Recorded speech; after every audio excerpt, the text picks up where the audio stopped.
concepts ont évolué boo demee au niveau du ministère de l'éducation am na direction bu tudd direction de la construction scolaire ñoom abri provisoire du saket yooyu de nee na abri provisoire mooy comme saket yooyu mais amélioré. ok maanaam léegi au lieu que nga koy defar chaque année nga koy muy yàqu après année prochaine bi nga defaraat ko mais ngay defar loo xam ne mën na fi def ñaari at ba ñetti at 5 millions lañ koy facturer mais bu dee yow li ngay defar pour ñaari at wala ñetti at la te nga fay ci 5 millions. bee da nga koy facturer 10 millions te ngaa jël ñaari 5 millions boole ko tabax fi loo xam ne dina fi yàgg. loolu de moo gën a nekk yaxanal. Et je pense que le régime du président Bassirou Diomaye Faye va mettre un terme à ça. Ok. En tout cas, c'est sur ça qu'ils sont attendus. Les autorités du ministère de l'Éducation nationale.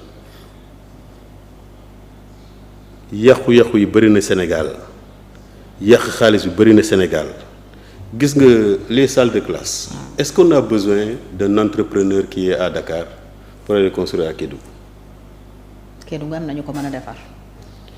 C'est-à-dire gis nga les passations de marché là il faudrait que dafa am ay structures yoo xam ne lu mel ni éducation nationale ak éducation lu mu représenté dañ ko war a décharger de certaines lourdeurs administratives. ñun on avait fait des propositions avec l'APE ci jamonoy nem si yàlla Jim Momar Cissé yàlla na ko yàlla xare àjjana. On avait dit il faut que ñu waxtaan avec les associations de parents d'élèves. Au lieu que chaque année ñu defar ay saquettes parmi les parents d'élèves on peut trouver des maçons on peut même trouver des entrepreneurs ñu waxtaan ak ñoom ñu xool déjà parce que à chaque inscription il y a une part qui revient à l'association des parents d'élèves loolu du xaalis boo xam ne dañ koy jël dugal ko seen poche wala def ko leneen une partie doit être réinvestie pour l'école ñu waxtaane ko ñu xool bu dee par exemple école bi 4 abris provisoires la war a mën a am ñu ne léegi ren moom ñett yi dañ koy def ay saquettes mais benn bi dañuy profité au fur et à mesure ñu tabax ko ba mu nekk classe bu baax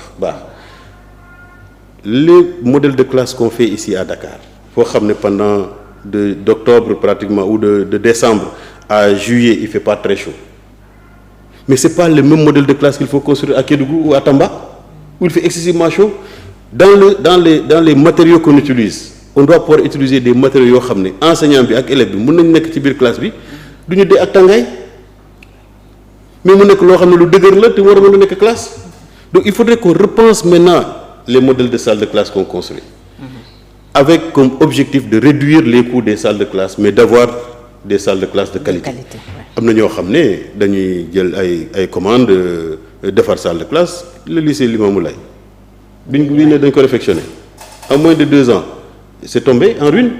ma ngay màbb. oui et pourtant bu ñu la waxee ñaata millions lañ fa dugal doo ko gëmee bon waxoon naa la dernière fois ci beneen plateau que le maire de Dakar dit qu'il a mis 700 milliards dans un CM ñu ne dañuy démentir ñu woon ne 2 CM lañu au lieu d'un seul CM benn CM bi nee ne 399 millions lañ ciy def ci benn CM 399 millions mais loolu man bu ma ko déggee dafay décourager nit ñi dootuñu defar ay salle de classe ay CM bu dee CM defar ko même bu dee da ngay toj lépp nga reprendre ko matul loolu 399 millions bari na de looy defar foofu à part salle de classe ak bibliothèque ak kii ak bloc administratif loolu ngay defar le même gars qui m'a appelé pour le ministère de l'éducation mu ne ma non il faut pas confondre léeg-léeg nit ñi le coût d'un lycée la ñuy jël diviser ko par le nombre de salles de classe une salle de classe bi lii lay jar mais 150 millions sur un lycée c'est excessif bu dee loolu lañ koy facturer je considère que war nañ mën a xoolaat affaire bi nu ñuy gën a wàññi coût bi pour qu'on puisse construire d'autres lycées je considère que la réhabilitation moo xam extension la moo xam réfection la d'un collège ne peut pas coûter 399 millions bu dee loolu la on perd des ressources salle de classe bi kenn doo fa fanaan donc mën nga ko defar à un coût moindre mu nekk salle de classe bu baax les gens peuvent fréquenter là-bas et tu ne peux pas dire que le coût d'un collège c'est 399 millions wax naa la léegi Sadio Mané 150 millions la ñu facturé. la ñu ko facturé son lycée qu'il a construit là.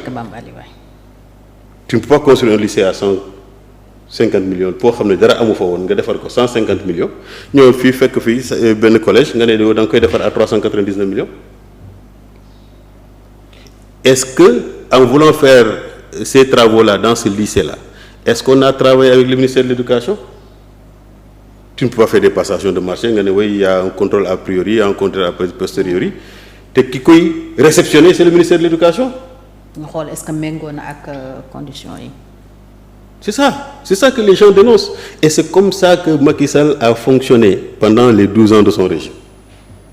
Okay. Ce qui les intéresse mooy defar nañ lii après ils donnent des chiffres.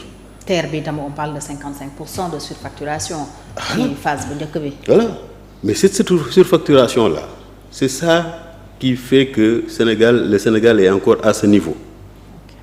kon foofu la ñu amee pays en ruine. man bu ma amee 399 millions mën naa ci réfectionner CM créer d'autres écoles. Ok. C'est bien possible. D'accord. Donc tu ne peux pas prendre 399 millions dugal ko ci benn collège nga ne oui parce que dañ koy étendre même boo defoon R+50 salle de classe rek lay mën a def. te collège le nombre d'élèves mënul passer loolu parce que les collèges là seen nombre d'élèves ça tourne autour de 1000 à 1500 élèves. 1000 à 1500 élèves tu ne peux pas avoir 34 salles de classe encore que dans tous les collèges du Sénégal il y a des classes qui sont des classes nomades yoo xam ne tey dañuy def cours ci salle bi suba ñuy def cours ci beneen salle bi et cetera parce que dans les collèges les gens tous les élèves ne font pas cours de 8 heures à 16 heures ñii dañuy dugg 8 heures ñii dugg 10 heures ñii dugg midi ñii ñëw voilà donc les gens se passent les salles de classe. Ouais.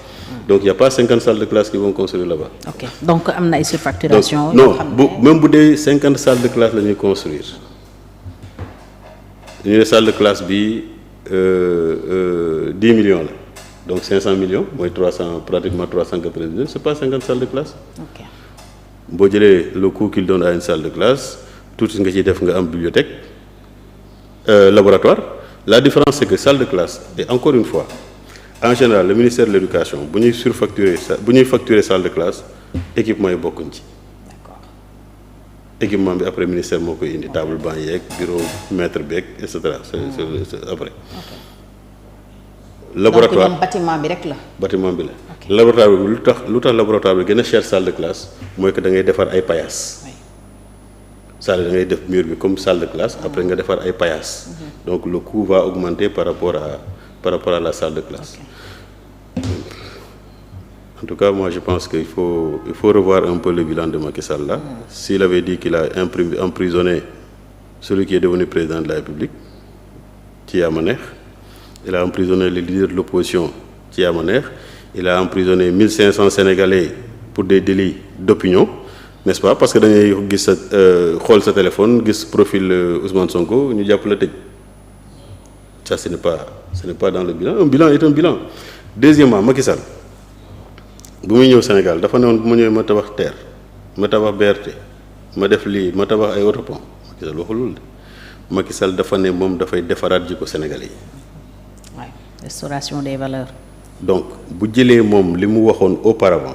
ak gestion sobre et vertueuse. Gestion sobre et vertueuse la patrie avant le parti et cetera mu ñëw bu muy eggee bu mu paree mu def comparaison entre li mu waxoon Sénégalais yi ak li mu jot a def c'est ça le bilan. Mais li ko dab en cours de route ça peut pas être le bilan sauf que aussi c'est des moyens c'est des occasions de surfacturer et de se faire de l'argent dans leur poche. Alors ñu jeexal ak seen coalition bi Diomaye président tey naka lay fonctionner tout est rentré dans l'ordre. Je n'ai aucune information.